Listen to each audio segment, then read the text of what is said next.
Voice and Phenomenon by Jacques Derrida, translated from the French by Leonard Lawlor. Chapter 3, Part 2, Meaning as Soliloquy. Read by Jacob Flanagan. The notion of presence is the nerve of this demonstration. If communication or manifestation, Kundgabe, is essentially indicative, it is so because the presence of the other's lived experience is denied to our originary intuition. Each time that the immediate and full presence of the signified will be stolen away, the signifier will be of the indicative nature. This is why the Kundgabe, which we are translating loosely by manifestation, does not manifest. If manifest means evident, open, offered, in person. Kundgabe announces and at the same time snatches away what it is informing us about. All discourse, or rather, all of what in discourse does not restore the immediate presence of the signified content, is inexpressive. Pure expressivity will be the pure active intention. Spirit, psyche, life, will of a Bedeutung that is animating a discourse whose content, Bedeutung, will be present. It is present not in nature, since indication alone takes place in nature and in space, but in consciousness. Therefore, it is present to an internal intuition, or to an internal perception. But we just understood why it is present to an intuition, that it is not of the other in a case of communication. Therefore, this is self-present in the life of a present that has still not exited from itself into the world, into space, into nature.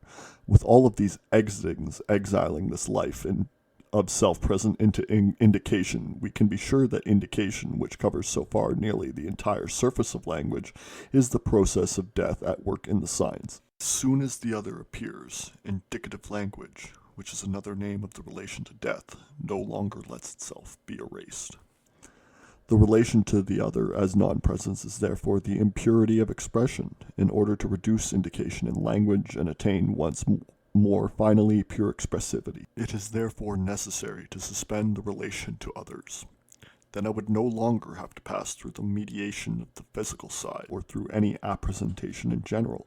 Section 8, Expressions in the Solitary Life of the Soul, follows therefore a path which, from two viewpoints, is parallel to the path of the reduction to the monadic sphere of Eigenheit in the Cartesian meditations, parallel of the psychical in the transcendental, and the parallel of the stratum of expressed lived experiences and the stratum of lived experiences in general. Husserl says, quote, "So far we have considered expressions as used in communication, which last depend essentially on the fact that they operate indicatively, but expressions also play a great part in the life of the soul insofar as it is not engaged in a relation of communication. This change in function plainly has nothing to do with whatever makes an expression an expression. Expressions continue to have their Bedeutungen, as they have had before, and the same Bedeutungen as in dialogue. A word only ceases to be a word when our interest is directed exclusively on the sensible, when it becomes a simple phonic form. When we live in the understanding of a word, it expresses something in the same thing, whether we address it to anyone or not. It seems clear, therefore, that an expression's Bedeutung, and what yet belongs to it essentially, cannot coincide with its activity of manifestation."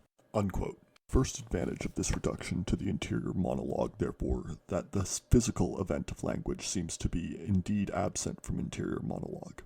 To the extent that the unity of the word, what makes it recognizable as a word, as the same word, the unity of a phonic complex in a sense, cannot be merged with the multiplicity of the sensible events of its employment, nor does it depend on them.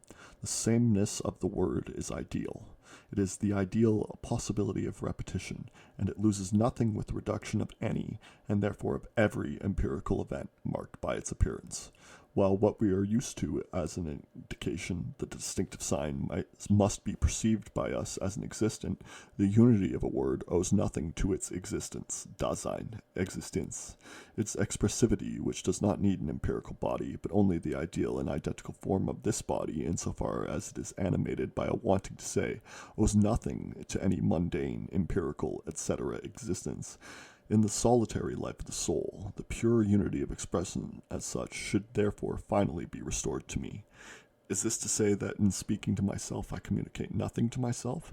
Is it the case that the Kundgabe and the Kundname are suspended? Is it the case that the non-presence is reduced with it indication, analogical detour, etc.? Do I then no longer modify myself? Is it the case that I can learn nothing about myself? Husserl considers the objection and then sets it aside. Shall one say that one who speaks in solitude to himself, and that for him also the words serve as signs, Zeichen, namely indications, Anzeichen, of his own psychic lived experiences? I do not think that such a view must be held. Husserl's argumentation here is decisive, and we must follow it closely. The whole theory of signification announced in this first chapter of Essential Distinctions would collapse if a function of Kundgabe and Kundnahme would not let itself be reduced in the sphere of my own lived experiences, and if overall the ideal or absolute solitude of proper subjectivity still needed indications in order to constitute its own self-relation. And fundamentally, let us not deceive ourselves here. The need for indications means quite simply the need for signs, for it is more and more clear that despite the initial distinction between the indicative sign and the expressive sign, only indication is truly a sign for Husserl. Full expression, that is, as we shall see later, the fulfilled intention of the meaning, in a certain way, escapes from the concept of sign. Already in the sentence that we just cited from Husserl, we could read signs, namely indications. But let us consider that as a slip of the tongue, whose truth will be revealed only later. Instead of saying signs, namely indications, Alzeichen, namelijk als Anzeichen, let us say signs, namely in the form of indications. For on the surface of his text, Husserl continues to respect for the moment the initial distinction between two sorts of signs. In order to demonstrate that indication no longer functions in the solitary life of the soul, Husserl begins by marking the difference between two kinds of referral. Referral is Hinzeichen, which we must keep from translating as indication, at least for conventional reasons. If we do not want to destroy the coherence of the text, let us arbitrarily monstration and referral as Anzeichen, indication. Now, as Husserl writes in Silent Monologue, quote, words function as signs here as they do everywhere, unquote. And if, quote, everywhere can speak simply of an act of monstration, Hinzeichen, then the transgression of expression toward sense of the signifier toward the signified is here no longer an indication.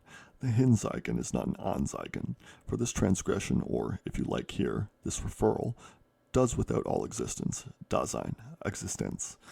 In contrast, into indication and existing sign, an empirical event refers to a content whose existence is at least presumed. It motivates our anticipation or our conviction of the existence of what is indicated. We cannot think indication without making the category of empirical, that is, merely probable existence, intervene, and this will also be the definition of mundane existence, for Husserl in opposition to the existence of the ego cogito. The reduction to monologue is really a bracketing of empirical mundane existence. In the, quote, solitary life of the soul, unquote, we no longer make use of real, wirklich, words, but only represented, vorgestellt, words. And lived experience, about which we were wondering if it was not itself indicated to the speaking subject, does not have to be thus indicated. It is immediately certain and self-present, while in real communication, existing signs indicate other existence, which are only probable and immediately evoked. In monologue, when the expression is full, non-existent signs show the signifieds Bedeutungen, which are ideal and therefore non-existent, and certain, for they present to intuition. As for certainty of internal existence, it has no need. Husserl thinks of being signified. It is immediately present to itself. It is living consciousness. In interior monologue, the word would therefore be merely represented. Its place can be imaginary, Fantasie. We are content to imagine the word whose existence is in this way neutralized, in this imagination of the word, in this imaginary representation of the word, Fantasievorstellung. We no longer need the empirical event of the word. We are indifferent to its existence or non-existence, for if we need then the imagination of the word, at the same time we do without the imagined word, the imagination of the word, the imagined being of the word. Its image is not the imagined word, just as in the perception of the word, the perceived or appearing word, which is in the world, belongs to a radically different order from that of perception, or the appearing of the word, the perceived being of the word. Likewise, the imagined word is of a radically heterogeneous order from that of the imagination of the word. This difference, which is at once simple and subtle, makes the irreducible specificity of phenomenality appear. We are able to understand nothing of phenomenology if we do not pay constant and vigilant attention to this specificity. But why is Husserl not satisfied with the difference between existing, perceived word, and the perception of the perceived being, the phenomenon of the world? It is because in the phenomenon of perception, our reference is located in phenomenality itself to the existence of the word. The sense of existence belongs then to the phenomenon. This is no longer the case in the phenomenon of imagination. In imagination, the existence of the word is not implied, not even by means of the intentional sense. What then exists is only the imagination of the word, which is itself absolutely certain and self-present insofar as it is a lived experience. What we already have here is a phenomenological reduction that isolates the subjective experience, lived experience, as the sphere of absolute certainty and absolute existence. This absolute existence appears only in the reduction of existence that is relative to the transcendent world, and it is already imagination. Quote, the vital element of phenomenology, quote, Ideas 1, which gives this movement its privileged medium, Husserl writes, quote, here, in solitary discourse, we are in general content with the represented words rather than with real words. In imagination, a spoken or printed word floats before us, though in reality it has no existence. We should not, however, confuse imaginative representations, Fantasievorstellungen, and still less the contents of imagination on which they rest, with their imagined objects. The imagined verbal sound or the imagined printed word does not exist. Only its imaginative representation does so. The difference is the difference between imagined centaurs and the imagination of such beings. The word's non-existence, nicht existence, neither disturbs nor interests us, since it leaves the word's expressive function unaffected." Unquote. This argumentation would be very fragile if it appealed only to the classical psychology of imagination, and it would be really unwise to understand it in this way. For such a psychology, the image is a picture sign whose reality, whether it is a physical or psychical, indicates the imagined object. Husserl will show in Ideas 1 how such a conception leads to aporias, meaning no road in Greek. Insofar as is the intentional sense, or noema, although it belongs to here the sphere of the existence and the absolute certainty of consciousness. The image is not a reality duplicating another reality. This is the case not only because the image is not a reality, realitat, in nature, but also because the noema is a non-real, real, component of consciousness. Saussure was also careful to distinguish between this real word and its image. He acknowledged the expressive value of the signifier solely in the form of the acoustic image. Signifier means acoustic image, but since Saussure does not take the phenomenological precaution, he turns the acoustic image, the signifier as a psychical impression, into a reality whose sole originality is to be interior. By doing this, he only moves the problem to a different place. Now, if Husserl, in the logical investigation, leads his description to a psychical and not transcendental zone, then he nevertheless discerns the essential components of a structure that he will delineate in Ideas 1. Phenomenal lived experience does not belong to reality, realitat. In phenomenal lived experience, certain elements belong to a real manner, real, to consciousness, hule, morphe, and noesis, but the noematic content, the sense, is a non-real, real component of the lived experience. The irreality of internal discourse is therefore a very differentiated structure.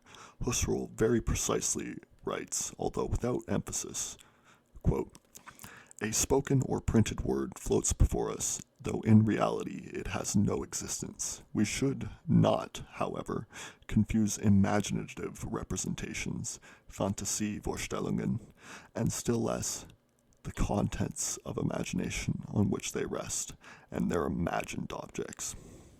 Unquote.